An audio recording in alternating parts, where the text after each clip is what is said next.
Everybody is looking for the best way to secure their phone. But did you know it's as crucial as locking your front door? Just like you lock your house to protect your family and belongings, locking your phone guards your personal info. Imagine leaving your front door wide open. Crazy, right? Phone theft is rising. It's not just the device that's valuable, but the sensitive info inside. Contacts, emails, passwords, even your bank details. Scary stuff.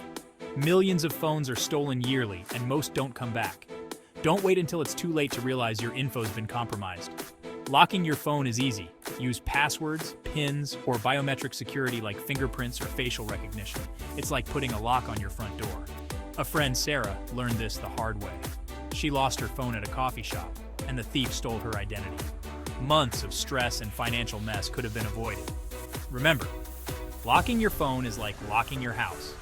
Take those simple steps to protect your personal info. Check out my other videos on digital safety and share your phone security tips in the comments below.